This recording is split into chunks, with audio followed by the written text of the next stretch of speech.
स्वागत है आपका फिर से एक बार अभी क्लासेस में। पिछली क्लास में हमने 10 क्वेश्चन किए थे फर्स्ट और थर्ड यूनिट के।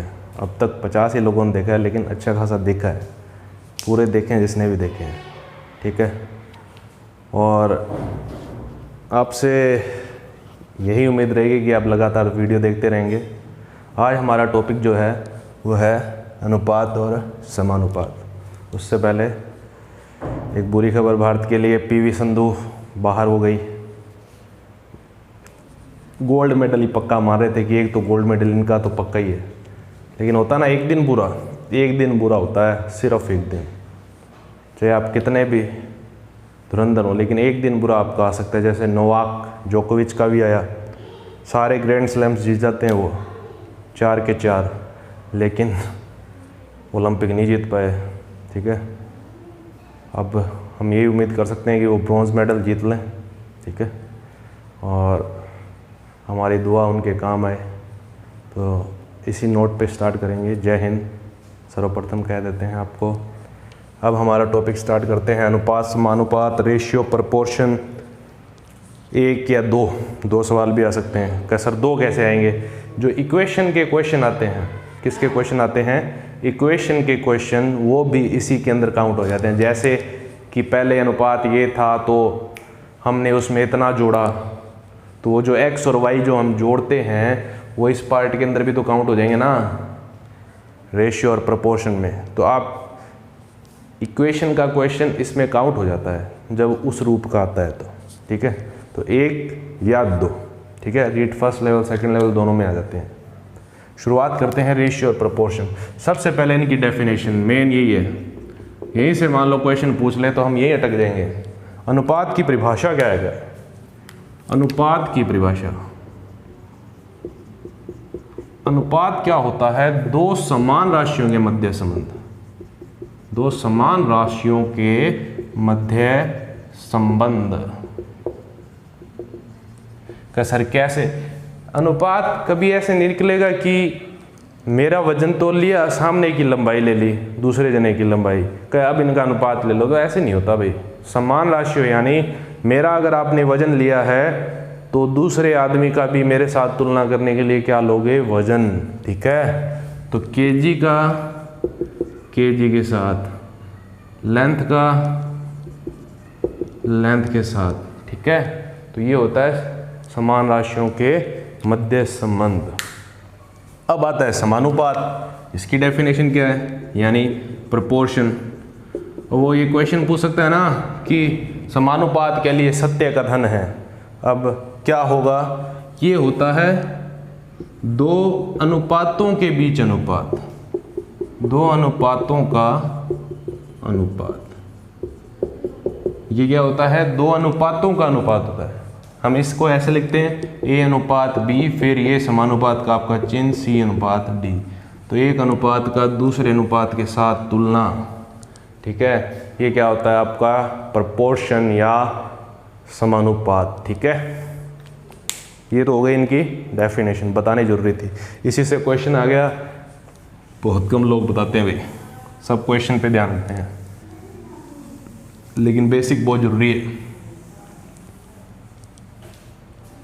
अब हम आते हैं अलग अलग प्रकार के जितनी अनुपात की परिभाषाएं हैं, यानी इसके टाइप, ठीक है। और पहले तो इनसे क्वेश्चन आ जाते थे भाई, क्योंकि पहले आपकी तरह होशियार बच्चे नहीं थे। रेशियो के टाइप क्या क्या है? सबसे पहला सरल, यानी जो पूरी तरह से सॉल्व्ड हो। सॉल्व्ड का मतलब है कि आपने 2 राशियां ली A और B, इनका रेशियो लिया, तो आपको अब ऐसी कोई वैल्यू नहीं मिले जिससे आप इसको कट कर सकें, यानी ये दोनों अभाज्य हो जाएं एक दूसरे के साथ, यानी इनके बीच ऐसा कुछ भी कॉमन ना मिले। जैसे मैं इसको सरल करता हूँ या सॉल्व करता हूँ, सिंप्लीफाई करता हूँ, 7:14। अब क्या सर ये क्या सिंप्लीफाइड आपका रेशियो है? नहीं है। 7 दोनों को कैंसिल आउट कर रहा है, तो 1:2, ठीक है। तो 1:2 ये सिंप्लीफाइड है। अब 1 के अलावा और किसी से भाग इसमें कॉमन नहीं जा रहा, ठीक है। तो ये है आपका सरल अनुपात। फिर आता है रेशियो का फ्रैक्शन फॉर्म, यानी भिन्न रूप। भिन्न रूप और ज़्यादातर इसी से क्वेश्चन होते हैं अपने, मतलब इसके क्वेश्चन इंपॉर्टेंट होंगे कि आपको ए रेशियो बी लिख रखा है तो आप इसको ऐसा लिखते हो ए बटा बी, ठीक है। ये फ्रैक्शन फॉर्म होता है किसी भी रेशियो का। भिन्न हो गया। अब एक आता है मिश्र अनुपात, कंपाउंड रेशियो, तो क्या बोलते हैं कंपाउंड रेशियो। स्पेलिंग का मत ध्यान रखना भाई, का सर की अंग्रेजी कमज़ोर है स्पेलिंग के नंबर नहीं, अंग्रेजी के नियम। तो जैसे ए अनुपात बी दे दिया, बी अनुपात सी दे दिया और सी अनुपात डी का मिक्स रेशियो पूछा, तो क्या होगा ए बटा बी इंटू बी बटा सी इंटू सी बटा डी। कटने के बाद ये सारे कट गए तो क्या आया ए बटा डी यानी ए रेशियो डी। तो आपको मिश्र अनुपात पूछे तो ये ले लेना अगर ये कट नहीं रहा, ठीक है। मिटा दें। नॉर्मल चीज़ें बता रहा हूँ अभी मैं, समानुपात पे आए नहीं अभी, उस पे बात पे चलेंगे अपने। अब आया अपना डुप्लीकेट रेशियो यानी वर्ग अनुपात। इसका नाम क्या होता है डुप्लीकेट रेशियो। डुप्लीकेट रेशियो आपको बोला कि इसका डुप्लीकेट रेशियो बताओ तो इसका स्क्वायर करके छोड़ दो, ये इसका डुप्लीकेट रेशियो है। फिर आता है वर्ग मूलानुपात, जल्दी बता रहा हूँ ये चीज़ें। वर्ग मूलानुपात सब डुप्लीकेट रेशियो बोलते हैं इसको इंग्लिश में, इसलिए कोई भाई हमारी तरह हिंदी का ही ना हो तो इसका पूछेगा कि इसका बताओ सब डुप्लीकेट रेशियो यानी वर्ग मूलानुपात, तो ये होगा root a ratio root b. Clear. अब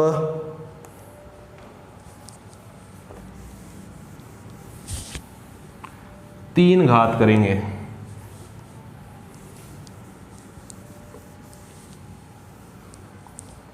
अब और इसमें समानुपात के अलावा क्या ही है क्या, नहीं है। अब आता है आपका घनानुपात, जो क्यूब करेंगे है ना, इसको बोलते हैं ट्रिप्लीकेट रेशियो। स्पेलिंग है ना TRIPLICATE। इसके अंदर है कि ए रेशियो बी का आपको ट्रिप्लीकेट यानी घनानुपात बताना है, तो ये होगा ए क्यूब बी क्यूब। ओके। अब आएगा घन मूलानुपात, सब लगा देना ऊपर वाली स्पेलिंग के साथ, बाकी सेम आएगा। और ये क्या होगा ए रेशियो बी का, इसको ऐसे लिखेंगे, आपको पता है करनी चिन्ह ये, इसे बोलते हैं घन मूलानुपात यानी सब ट्रिप्लीकेट रेशियो। ये नॉर्मल जो हमने रेशियो में पढ़ना था पढ़ लिए। अब आपको बताते हैं समानुपात और उससे संबंधित क्वेश्चन। पहले आते थे, अब तो आप हाई फाई हो गए हैं, टॉपर हैं आप, इसलिए आजकल सरकार समझ गई है, बच्चे होशियार आ गए हैं। समानुपात, ठीक है, प्रोपोर्शन बोलते हैं। क्या होता है अभी बताया था, दो अनुपातों का अनुपात, इसको प्रथम पद, इसको द्वितीय, इसको तृतीय और इसको चतुर्थ पद बोलते हैं इसमें। और इसका रूल क्या होता है AD = BC। इनको मध्य पद बोलते हैं, दोनों को, जो बीच में है वो मध्य है, इनको बोलते हैं बाह्य। तो ये कहता है कि मध्य पदों का गुणा बाह्य के बराबर होता है। ये बाह्य मध्य, तो बाह्य पदों का गुणनफल मध्य पदों के गुणनफल के बराबर होता है। ये कौन कहता है समानुपात। लेकिन जब रीजनिंग की बात आती है तो ये सब फेल हो जाता है, वो पता नहीं कहाँ से रूल लगाते हैं। तो ये हो गया आपका। अब क्वेश्चन क्या आएगा, अब एक चीज़ वो आप जैसे मैं बोल दूं A रेशियो 7 रेशियो 6 रेशियो, यहाँ मैंने 7 रख दिया, ठीक है। तो ये बताओ एक की वैल्यू, तो आप रूल लगाओगे 7 6 42, 7A, तो A की वैल्यू 42/7। एक इजी एग्जांपल लिया है 6। तो आप इसमें कोई भी पद निकाल सकते हैं। लेकिन कई बार ये कैसे बोलेगा आपको कि 2 ही पद देगा वो आपको, ठीक है, ऐसे देगा कि 15 और 60 का त्रिपदी निकालो, मतलब इस अनुपात, यानी 2 संख्याएं दे दी और ये त्रिपदी निकालो, 3 नंबर वाली संख्या निकालो। तो इसका मतलब है ये तो है पहली, ये दूसरी और यही तीसरी, ठीक है। इस प्रकार के क्वेश्चन में इसको ऐसे लिखा जाता है 15 60 फिर से 60 और फिर त्रिपदी को मान लिया कोई x, ठीक है। अब मान लो वो आपसे पूछता इसी क्वेश्चन में 15 60 का मध्यपदी निकालो, मध्यपदी या द्वितीय पदी, तो इसको ऐसे लिखा जाता कि 15x x 60। क्यों? क्योंकि जब वो आपको 2 ही दे रहा है तो जो तीसरी चीज बच गई वो सेम रहेगी और बीच वाली चीज सेम रखेगा हमेशा। ये कौन सी चीज सेम रखेगा? बीच वाली। तो अगर तीसरी पूछे तो बीच वाले ये अपने आप हो गई, मध्यपदी पूछे इसका मतलब मध्य वाली सेम रहेगी, ये तीसरी है और ये अपनी पहली। अब आंसर आप निकाल सकते हो इनका। तो ये यहाँ पर लाइन याद रखने लायक है। जब आपको ये बोले 2 संख्याएं देकर कि इसकी तृतीय पदी निकालो, तो जो 2 नंबर वाली संख्याएं हैं वो 2 बार आएगी। ये दोनों मध्य पद हैं, ये दोनों ही क्या हैं? मध्य पद। तीसरी संख्या अलग से x लिख ली। जैसे यहाँ है 15 60 का त्रिपदी, तो बीच में ये है ना, तो ये बीच वाला 2 बार लिखा जाएगा, ठीक है। अब आता है वित्तानुपात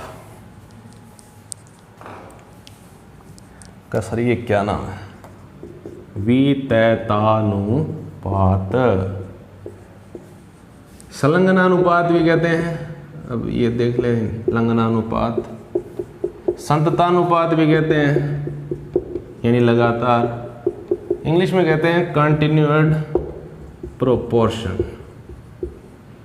वैसे ये समानुपाती हो गया, देखो तो प्रोपोर्शन आ गया ना, इसका मतलब वो चिन्ह आएगा। 3 कोई भी नाम आ सकता है, वित्तता, संतता, संलग्ना, कंटिन्यूड, प्रोपोर्शन, आपको सारे याद होने चाहिए, ठीक है। ये रूल क्या है, इसके अंदर ये खास बात होती है कि A/B/C, बीच वाला सेम होता है, ठीक है। ये आपका वित्तानुपात होता है। कर लोगे? क्या रूल होगा वित्तानुपात का? B² बराबर AC। ये ध्यान रखना, ये वित्तानुपात का नियम है। क्या? संलग्नानुपात, संततानुपात, कंटिन्यूड प्रोपोर्शन, ठीक है। What is the rule of this? B² = AC। It means ये एक गुणोत्तर श्रेणी है, ये इसका गुणोत्तर माध्य है।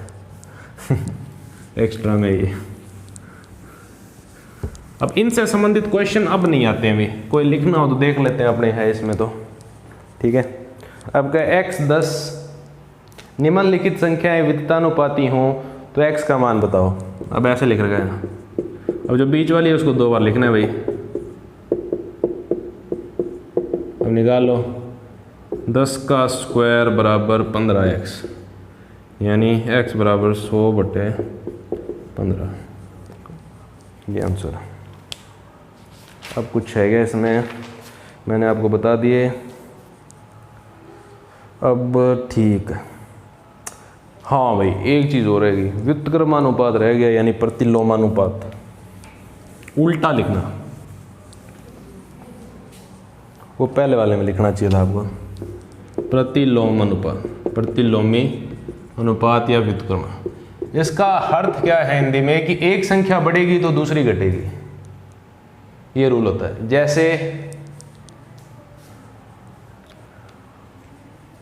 जैसे हमारी उम्र बढ़ रही है, ठीक है, तो एक समय के साथ तो शरीर की क्षमता बढ़ती है, लेकिन ज़्यादा बढ़ेगी आगे तो शरीर की क्षमता क्या होती जाती है? कम। जैसे जैसे उम्र बढ़ेगी शरीर की क्षमता क्या होती जाएगी? धीरे धीरे कम। तो वहाँ प्रतिलोम अनुपात है, एक बढ़ रहा है तो दूसरा घट रहा है। अब आपसे पूछ लिया जाए कि ए अनुपात बी का प्रतिलोम क्या होगा, तो आप इसको लिख सकते हो बी अनुपात ए या 1/a 1/b, ये दोनों ही आंसर है। जैसे 3:5 का पूछे तो एक तो ये हो सकता है या उल्टा लिख दो, ठीक है। इम्पोर्टेंट है ये और ये की बात होती है, क्यों, वज्र गुणा करोगे काम हो जाएगा। डेफिनेशन सारी करा दी है, अब आते हैं मेन क्वेश्चंस पे। फर्स्ट टाइप ईजीएस,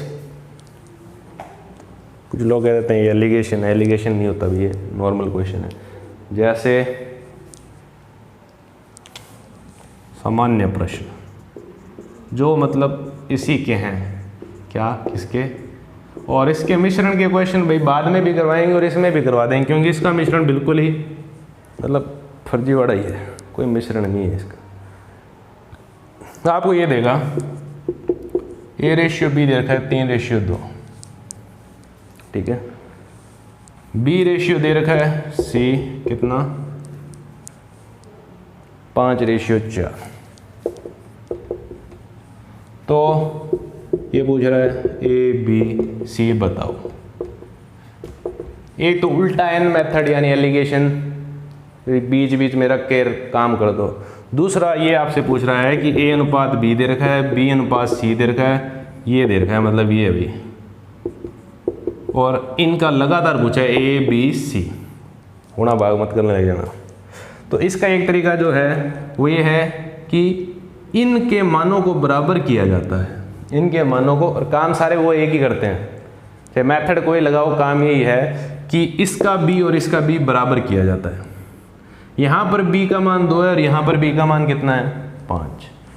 तो इसका सबसे इजी मेथड है कि इस वाले b का गुणा इधर पूरे पे कर दो, इस वाले b का इधर पूरा गुणा कर दो। जैसे 5 का गुणा करता हूँ तो a/b क्या रह जाएगा 15 10 रह गया। अब इधर b/c है, इधर इस 2 का गुणा करना है तो 10 और 8, ये बराबर हो गया ना, तो रेशियो आ गया ए बी सी का 15 10 और 8, ठीक है। इस चीज़ को ध्यान रखना। क्या करना होता है, इस वाले b का इधर पूरा गुणा, इस वाले b का इधर पूरा गुणा करना और इनको बराबर करना होता है। कोई भी सवाल हो सब ऐसे हो जाएंगे। क्या सर उल्टा n मेथड क्या है, यही तो है, कई किताबों में लिखा होता है उल्टा n मेथड। एक बच्चे ने पूछा सर ये उल्टा n मेथड क्या होता है, कोचिंग में पूछा था उधर हासिंद में, मैं ये उल्टा n उल्टा कर दो, कैसे बनता, कैसे उल्टा n कैसे बना, मैं ये देखो बनाते हैं आपके लिए। a/b दे दिया 3/2। अब वो जो दूसरे वाला रेशियो है वो लिखो, सीधे लिखता हूँ मैं 5/4, ये c है अपना, ठीक है। अब इसमें गुणा करना होता है भाई, किसका, ऐसे ऐसे ऐसे, जिसका जिसके साथ 3 है उसका गुणा होगा उसके साथ। 3 का गुणा किससे 5 से, तो 15। उल्टा है नहीं, ये देखो कैसे सीधा नहीं उल्टा है ना, देखो भाई। तो 5 दिया 15, 5 दूआ 10, 4 दूआ 8, ये अनुपात आ गया, वही निकाला है। तो ये उल्टा n मेथड है। बाकी मैं तो नॉर्मल आपको ये बता रहा हूँ कि दूसरे वाले का पहले वाले से गुणा, पहले वाले का दूसरे वाले से गुणा, पूरे के साथ करना है।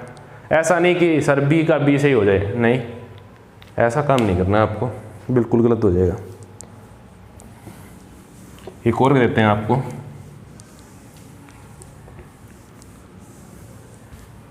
ज़्यादा से ज़्यादा सब्सक्राइब कराएं भाई चैनल को, है ना। हमारे साथी तो हमारा प्रमोट कर नहीं रहे, कईयों के चैनल बहुत आगे बढ़ रहे हैं। कई बार कह दिया उनको अपने ग्रुप में डाल दो, नहीं डाल रहे दोस्त क्या करें दोस्ती। ये दे रखा है 2/3, फिर दे रखा है b/c कितना है भाई 1/4, और फिर दे रखा है c/d 3/5। पूछा किसका, ABCD का पूछेगा भाई पक्का है, समानुपात मत लगा देना, ठीक है। तो अब क्या करेंगे, पहले इन दोनों b को बराबर कर लेते हैं, जो उत्तर आएगा उसके बाद c को बराबर कर लेंगे, ये तरीका होता है। तो पहले उल्टा n लगा देते हैं कि सर उल्टा n वाला इजी लगा, तो लो भाई लगाओ, ये 1 है, 2 एकम 2 3 12, तो ये बी सी आ गए। तो a ratio b ratio c कितना आ गया 2 3 12।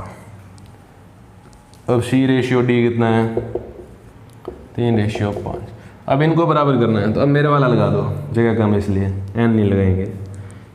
यहाँ 12 यहाँ पे 3, ये है क्या, कैसी था 4 से गुणा कर दो सर उधर वाले को, कर सकते हैं भाई, ये तो कोई बड़ी बात नहीं है।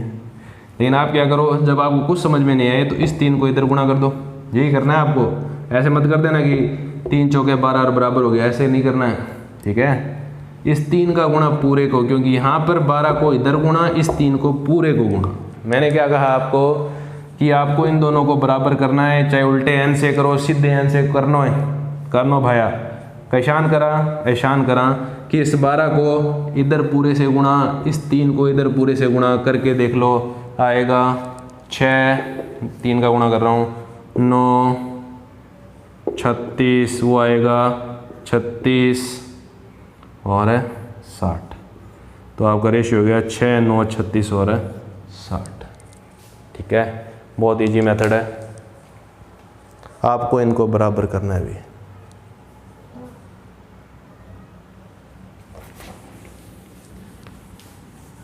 दोबारा देख लो, एक बार लिख देते हैं यहाँ पे, इस 3 का गुणा इस पूरे के साथ, तो a ratio b ratio c कितना हो गया 6 9 36, और इस सी वाले का उधर तो 12 दिया 36 और 60, ये बराबर हो गया ना।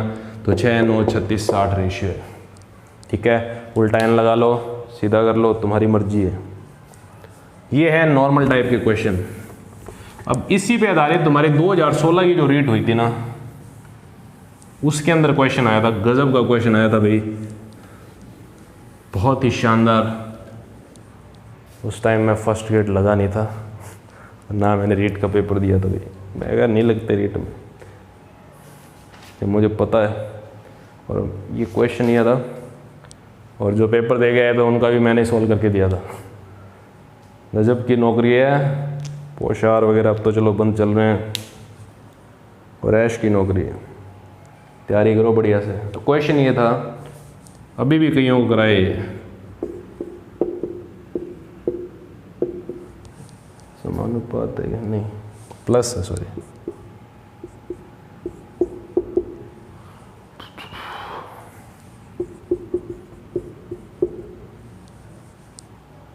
छः रेशियो 7 रेशियो 8 दे रखा है। और गिवन क्या है साथ में, गिवन ये है कि A ratio A plus B plus C है 14। आपको मान किसका याद करना है भाई, सी का मान।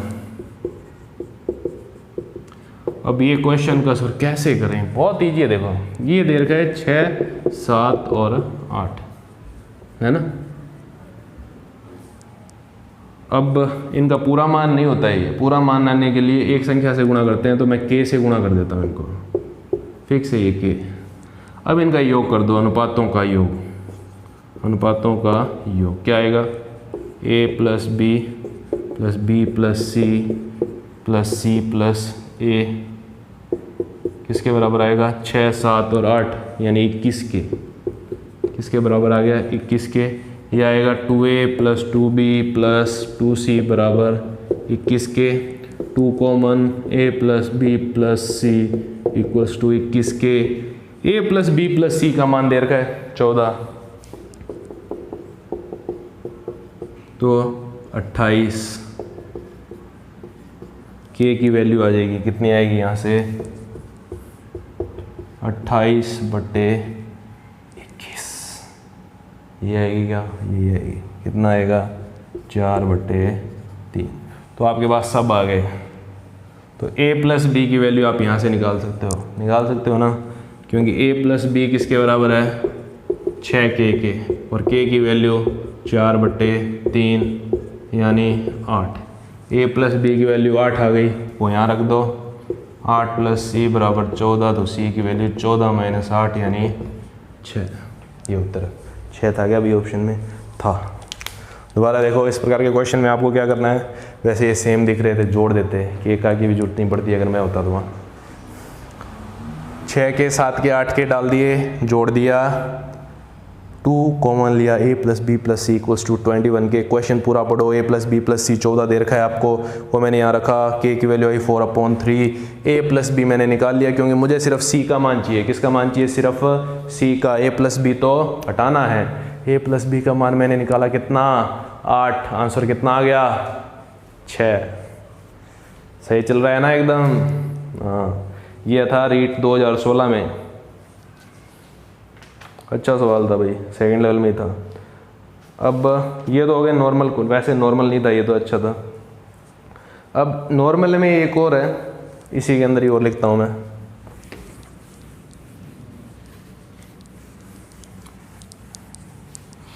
समानुपात अनुपात एक ऐसा क्वेश्चन देता है जो फ्री के नंबर हैं। इससे अच्छे और मोस्ट इंपॉर्टेंट क्वेश्चन तो मुझे सिक्कों वाला लगता है भाई, सबसे शानदार क्वेश्चन। और सिक्कों वाले क्वेश्चन इतने ज़बरदस्त कराऊंगा मैं आपको। ये देखा है 3 संख्याओं के मध्य, 3 संख्याओं के मध्य 2:3:4 है, अनुपात दे रखा है, और इनके वर्गों का योग।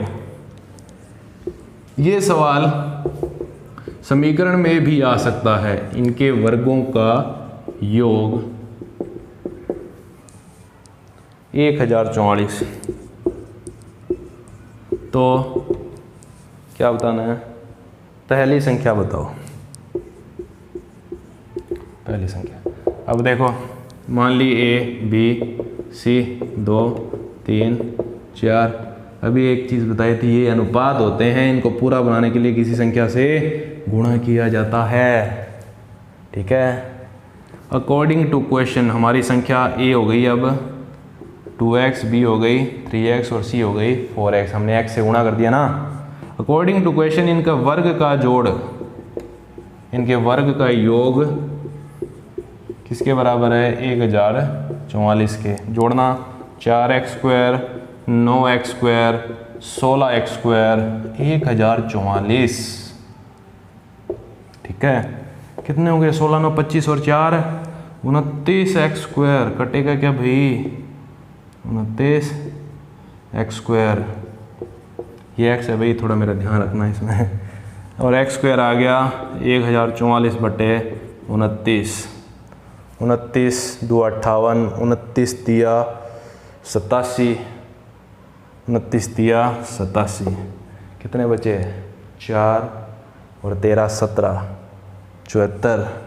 29 छिका 6 निम 54, 6 2 12, यानी x² की वैल्यू आ गई 36, तो x की वैल्यू आ गई 6।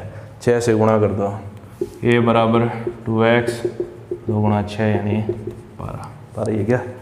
हाँ जी 12।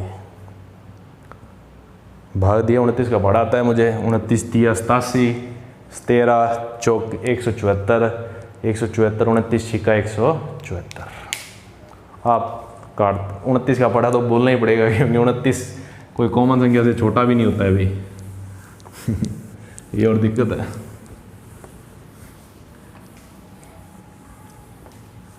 ये थे नॉर्मल क्वेश्चंस। अब आते हैं हम उन पर जो बहुत ही अच्छे लगते हैं, अच्छे यानी सिक्कों वाले क्वेश्चन, टाइप 2 सिक्कों पर आधारित। और इसमें मैं 2 चीज़ें बताऊंगा, अगर आपने ये देखी है तो आपके बहुत काम आएगी। सिक्कों पर आधारित प्रश्न, मोस्ट इम्पोर्टेंट क्वेश्चंस। ठीक है, अब इसमें 2 टाइप के क्वेश्चन आते हैं और दोनों करा देता हूँ मैं आपको। बहुत ही गजब के हैं। कहीं हैं क्या? दिख रहे हैं क्या? अरे भाई कहीं अच्छा सवाल मिल जाओ। पहला तो मैं एक एग्जांपल कराता हूँ जो बुक में दिया हुआ है। एक थैले में, भाई बहुत गर्मी है, हो पसीना अत्तर बत्तर हो गया। एक थैले में क्या दे रखा है? 1 रुपये 50 पैसे और 25 पैसे के सिक्कों के मध्य अनुपात। ये सवाल देखना ढंग से और फिर अगले वाला, दोनों में फ़र्क होगा। मध्य अनुपात है 3:4:5, ठीक है। यदि थैले में कुल धन कितना है, थैले में कहाँ गया भाई, ये रहा, थैले में कुल धन 125 रुपये हो तो 125 रुपये तो 25 पैसे के सिक्कों की संख्या, ये बतानी है। इस चीज़ को ध्यान रखें। यहाँ देखो सिक्कों का अनुपात दे रखा है, किसका, सिक्कों का अनुपात, और यहाँ धन है। हमारी गलती क्या होगी सवाल में कि हम इनको किसी x से गुणा कर देंगे, जोड़ के इसके बराबर रख देंगे, उत्तर आ गया। बिल्कुल गलत होगा मालिक, ठीक है। अब करना कैसे इसको, ये देखो सॉल्यूशन बिल्कुल गलत हो जाता है। तो पहले तो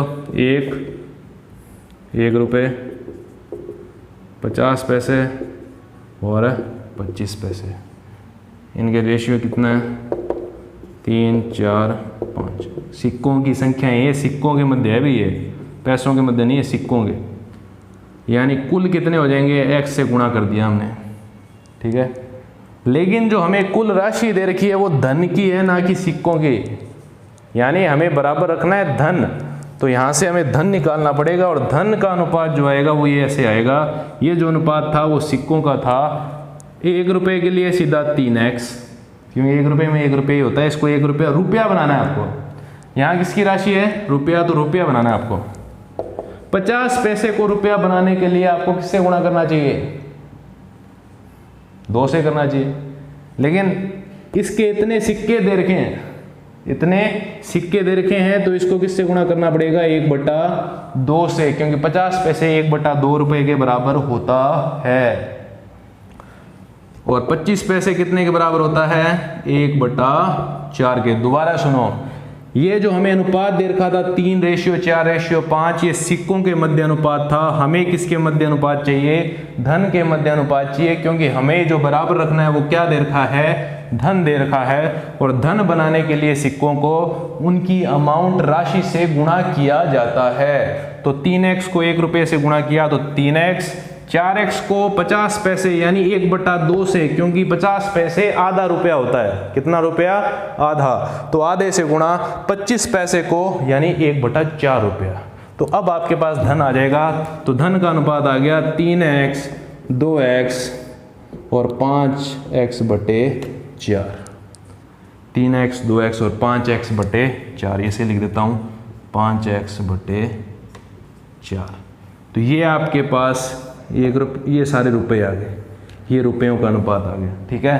तो कुल रुपए आपको कितने दे रखे हैं,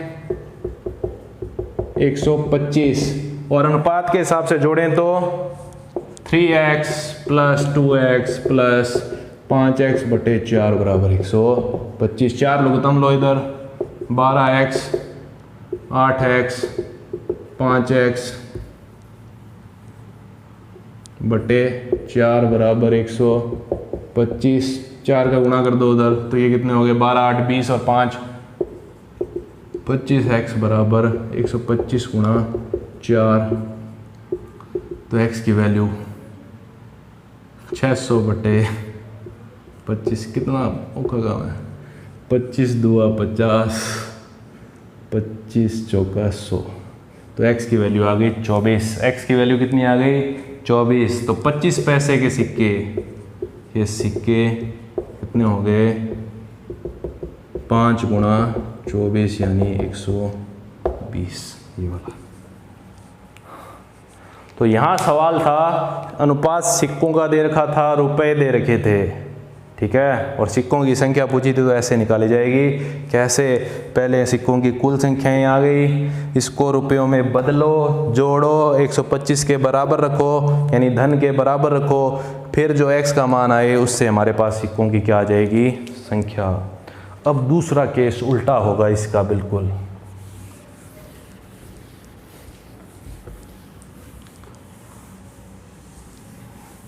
सिक्कों पर आधारित ही है, सेकंड पार्ट चल रहा है अपना। और मोस्ट इंपॉर्टेंट पार्ट यही है भाई, सिक्कों पर आधारित।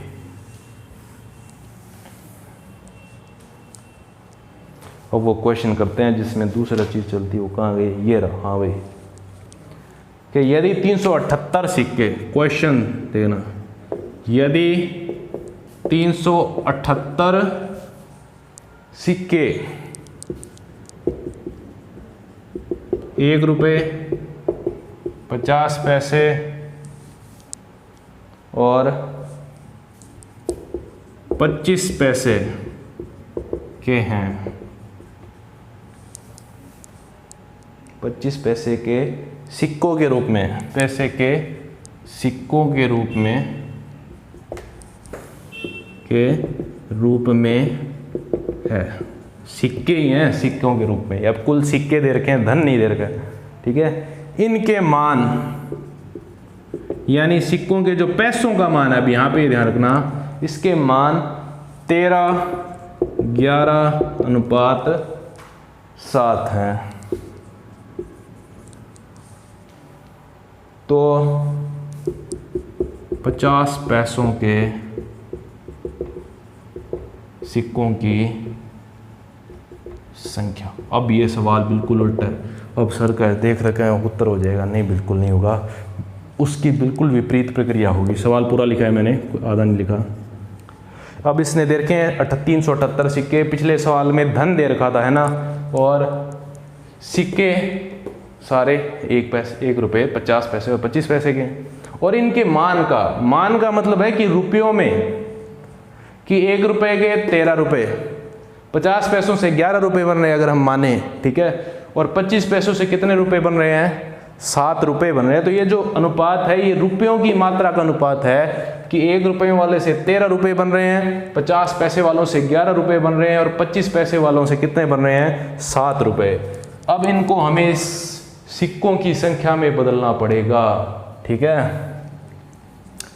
तो राशियों का अनुपात दे रखा है भाई, 13:11:7, समझ गए, कोई दिक्कत नहीं है। वही x से गुणा कर लो, कुल राशि कितनी हो जाएगी, 11x 7 है। अब सिक्कों में अनुपात चलाना है। ये जो राशियों का अनुपात दे रखा है, 1 रुपये 50 पैसे और ये 25 पैसे से बने रुपए से बने, ये लिख रहा हूँ मैं साथ में, ये काम आएगी आपकी संख्या, से बने रुपए। से बने रुपए का मतलब कि 50 पैसों की इतनी संख्या है जिससे 11 रुपये, यानी टोटल 11x।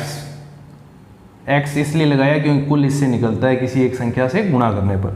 अब सिक्कों की संख्या कैसे निकालें, तो 1 रुपये से 13 रुपये बन रहे हैं, तो इसके तो पूरे उतने ही सिक्के होंगे, तो 13 ही आएगा सिक्कों का अनुपात 1 रुपये वाले का। अब दूसरा, 50 पैसों से 11 रुपये बन रहे हैं। आपको पता है 1 रुपया बनाने के लिए कितने सिक्के चाहिए, 2, तो 11x गुणा 2। इस चीज़ को ध्यान रखना। वहाँ पे उल्टा कर रहे थे 1/2 से, क्योंकि वहाँ सिक्कों को बदल रहे थे रुपयों में, यहाँ किस में बदल रहे हैं, रुपयों को सिक्कों में। और तीसरा अनुपात है आपका कौन सा है, 25 पैसे वाला। तो 25 पैसे से 1 रुपया कितनी बार में बनता है, 4 सिक्कों से, तो 7x गुणा 4। तो ये अनुपात क्या आ गया, 13x। सिक्कों का अनुपात आ गया 22x और 28x। अब निकाल लो, क्योंकि कुल सिक्के दे रखे हैं, कुल सिक्के। अब हो गया ये सवाल। तो इस चीज़ को ज़रूर ध्यान रखें भाई। तो 13x 22x प्लस 28x बराबर 378, 28 22 50 और 13 63x। तो x की वैल्यू 378/63। किससे गुणा करें, 6 से 6 × 18, 6 × 6 = 36 हो गया, काटने पर 6 आएगा। तो x की वैल्यू कितनी आ गई, 6।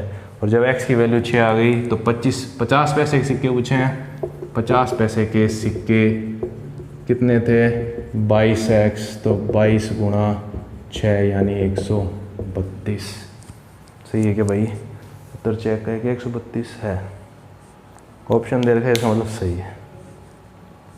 कोई कैलकुलेशन मिस्टेक हो तो देख लेना, बाकी तरीका ये रहेगा। तो इस सवाल और पिछले सवाल में अंतर था उल्टा बिल्कुल। मान का मतलब है रुपयों का मान दे रखा है यहाँ पे, और जो देखेगा वो पाएगा और जो नहीं देखेगा वो पछताएगा भी। मान लिया छोटे चैनल हैं, अभी 2 टक्के के भी नहीं है, लेकिन अपना टाइम आएगा, ठीक है, अपना टाइम आएगा। अब सिक्कों पे आधारित प्रश्न हो गए, अब कोई और, हाँ भाई, अब आते हैं आपके क्वेश्चन।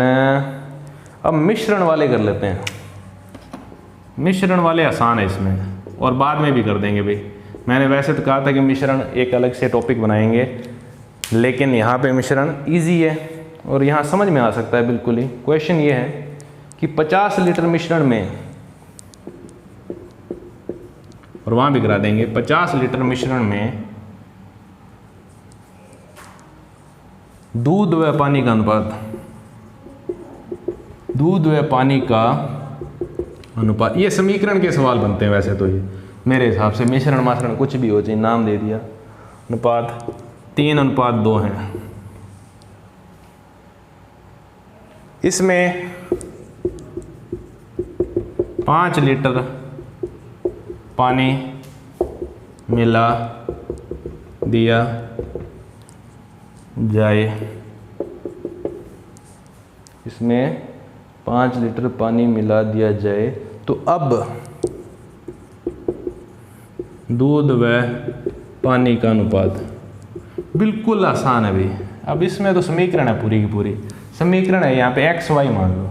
तो दूध सॉल्यूशन कर रहे हैं, दूध रेशियो पानी दे रखा है कितना, 3:2।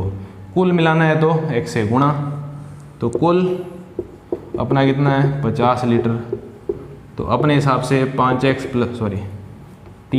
प्लस 2x बराबर 50। तो x की वैल्यू कितनी आ जाएगी 10। तो आपके पास दूध कितना आ गया, दूध 30 लीटर यानी x से गुणा किया है, और पानी कितना आ गया 20 लीटर। अब उसने क्या किया, अकॉर्डिंग टू क्वेश्चन 5 लीटर पानी मिलाया, कितना 5 लीटर पानी। तो अब पानी कितना हो गया 20 + 5 यानी 25 लीटर। तो अब अनुपात कितना होगा, अनुपात में भी याद रखना दूध और पानी है, पानी और दूध नहीं है। दूध और पानी कितना होगा 30:25 यानी 5 से काटो तो 6:5 आपका आंसर है। दोबारा देखो, इस प्रकार ये समीकरण का सवाल भी बनता है, कुछ नहीं था, अनुपात जोड़े, बराबर रखा, दूध रखा, पानी रखा, पानी की वैल्यू 5 और डाल, जिसको ज़्यादा डालना है उसको डाल दो। दूध रेशियो का नया रेशियो आ गया 6:5। अब नया क्वेश्चन करते हैं इसी में। इसी पे मैं समीकरण का सवाल कराता हूँ आपको, वो भी आपको मिश्रण जैसा ही लगेगा। वहाँ पे हमें x y करना होता है तो हम ज़्यादा डरते नहीं हैं, मिश्रण से आपको डरना नहीं है। क्या सर ये मिश्रण में कहाँ होगा x y वाला, अब मैं बताता हूँ आपको, डिट्टो सवाल होगा। दी संख्याओं का अनुपात 2:2 है, दी संख्याओं का अनुपात कितना है 2:3, ठीक है। प्रत्येक संख्या में 3 जोड़ें, प्रत्येक में 3 जोड़ें, ठीक है। तो नया अनुपात कितना आएगा 3:4 होता है। बताओ वे संख्याएं, बताओ वे संख्याएं। अब ये सवाल पिछले वाले के जैसा ही है, ठीक है। वहाँ दूध पानी था, हम मान लेते हैं हमारी संख्याएं, ठीक है। ये फर्स्ट और ये सेकंड है जिसका अनुपात दे रखा है 2:3, यानी फर्स्ट बटे सेकंड 2:3, यानी संख्याएं क्या होंगी, फर्स्ट और सेकंड जो संख्या है वो आपकी क्या होगी 2x/3x, संख्या ही होगी। तो अब हमारा काम यहाँ से फर्स्ट सेकंड हट गया, हमने x से गुणा कर दिया, ठीक है, यहीं कर देते। तो तो इनको लिखने की ज़रूरत नहीं होती थी। तो संख्या आपकी है पहले 2x बटे 3x लिख सकते हैं। आपको पता है पहला बटे दूसरा, ये पूर्व पद होता है, ये पर पद यानी बाद वाला। अब अकॉर्डिंग टू क्वेश्चन इनमें 3 जोड़ा जा रहा है, कितना हो जाता है नया अनुपात 3:4। अकॉर्डिंग टू क्वेश्चन हमारे वाली संख्याओं में 3 जोड़ा है प्रत्येक में, और नया अनुपात हो जाता है फिर 3:4। वज्र गुणा कर दो, वही काम कर रहा हूँ जो उसमें किया था।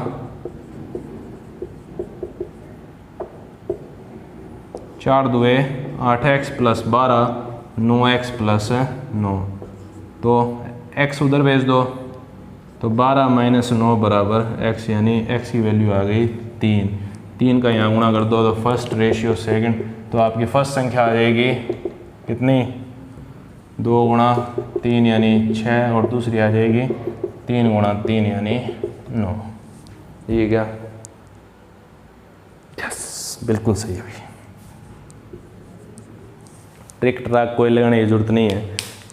कुछ एलिगेशन भी लगाते हैं, कुछ कहते हैं उल्टा सीधा लिख के। बिल्कुल इससे आसान क्या होगा? मैं नहीं मानता कि कोई ट्रिक इससे आसान होगी।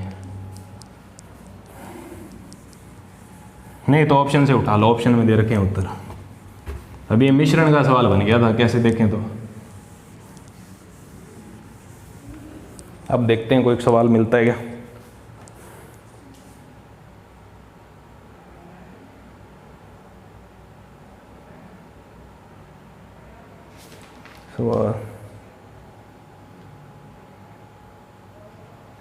हाँ भाई, ये भी मिश्रण का ही है।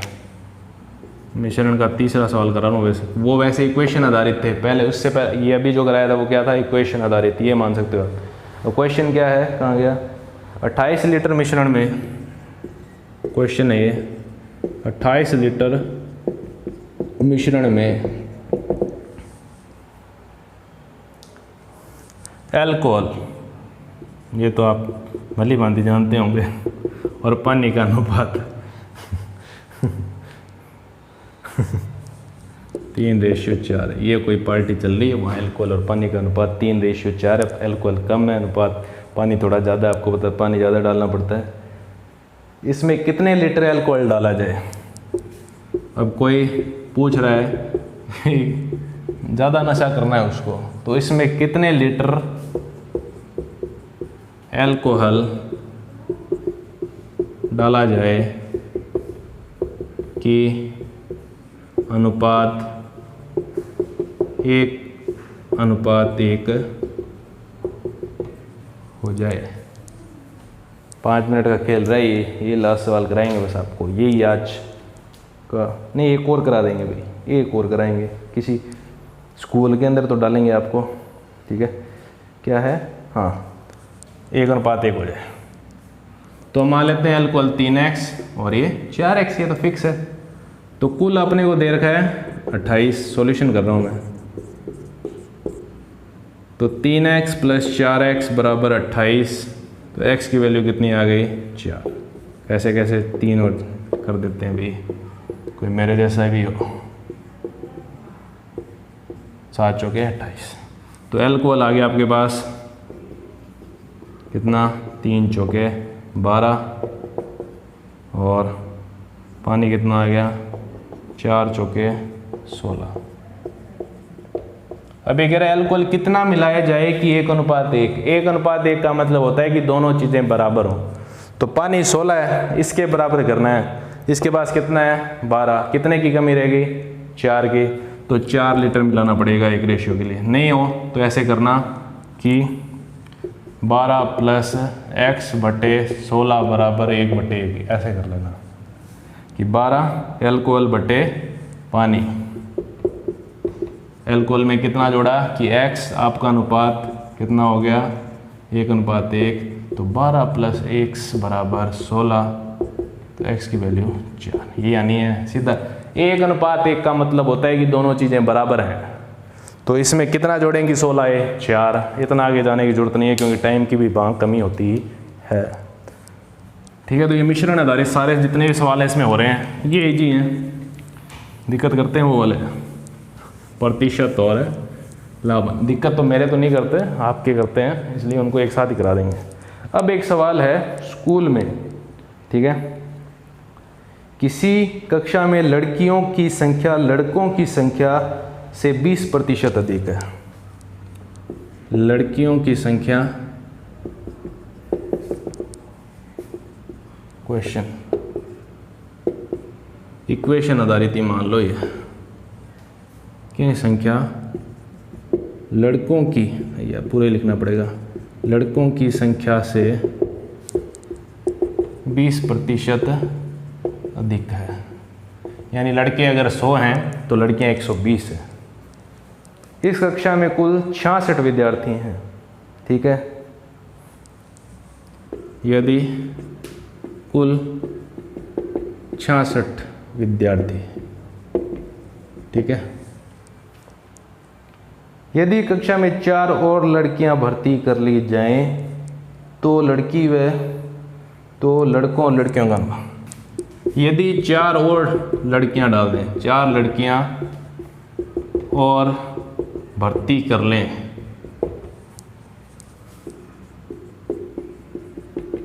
तो बनने वाला अनुपात बताओ। लड़की अनुपात लड़का बताओ, ठीक है। तो अकॉर्डिंग टू क्वेश्चन लड़के मान लेते हैं, माना लड़के 100 तो लड़कियां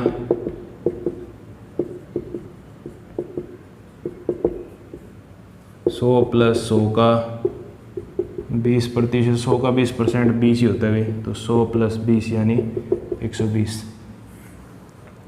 तो लड़के लड़कियों का अनुपात किसका है? लड़के लड़कियों का पूछा है, लड़कियां लड़कों का? लड़के लड़कियों का पूछा है, तो लड़के अनुपात लड़की कितना देर का है? अगर इससे लिखें तो 100 अनुपात 120। ज़्यादा कौन है भाई? लड़कियों की संख्या, ठीक है। तो काट दो, 20 से कट रहा है, 5 अनुपात 6। तो पहला अनुपात तो ये था इनके बीच में, 5 अनुपात 6। अब ये क्या कह रहा है? हम मान लेते हैं वही x से गुणा किया तो कुल कितने हो गए अनुपातों का योग? 11x। और 11x किसके बराबर होगा? कितनी लड़कियां टोटल? कुल विद्यार्थी 66, तो x की वैल्यू 6।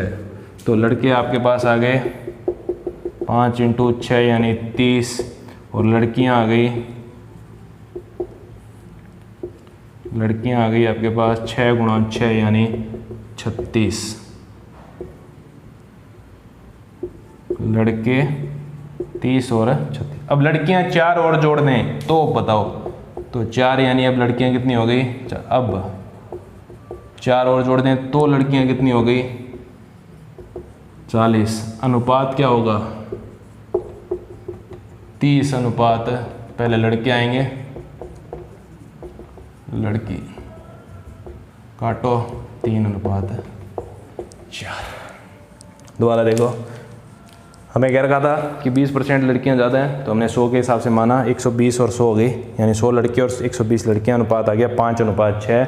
हमने x से गुणा करके कुल अनुपात निकाला 11x, x की वैल्यू आ गई 6, तो हमारे पास लड़के आ गए 30 और लड़कियां आ गई थी 36। लेकिन अकॉर्डिंग टू क्वेश्चन उसमें 4 और लड़कियाँ आ गई, तो अब लड़कियाँ कितनी हो गई? 40। तो अनुपात क्या होगा? 30 अनुपात 40 यानी 3 अनुपात 4। इसी के साथ आपका समानुपात अनुपात सब खत्म होता है। जितने भी क्वेश्चन अगर आपके कोई डाउट हो तो मेरे टेलीग्राम चैनल पे आप डाल सकते हैं। पिछले 10 क्वेश्चंस की वीडियो जो बनाई है उसका PDF मैं टेलीग्राम चैनल पे डाल रहा हूँ, आप जुड़ें उसके साथ, ठीक है। अब मैं धक्के से नहीं जोड़ रहा हूँ, लोगों की क्या आदत होती है कि अपने जितने भी कॉन्टैक्ट है उनको टेलीग्राम चैनल पर डाल दो, वो काम मैं नहीं कर रहा हूँ, ठीक है। तो आप जो ज़रूरतमंद हैं, जिनको ज़रूरत है क्वेश्चंस की, वहाँ पर आपको 12वीं के भी नोट्स मिल जाएंगे, 12वीं मैथ्स के और 11वीं मैथ्स के हैंड रिटन बने हुए हैं भाई, है ना। तो ऑफलाइन कोचिंग से बने हुए हैं, NCERT के बाकायदा जो चल रहे हैं, ठीक है। तो आपके जितने भी साथी हैं उनको जोड़ें, चैनल को शेयर करें, सब्सक्राइब करें, लाइक करें और बेल आइकन दबाना न भूलें, ठीक है। अपने इस साथी के चैनल को आगे बढ़ाएं, आपका सहयोग ही हमारी ताकत है। जय हिंद, जय भारत।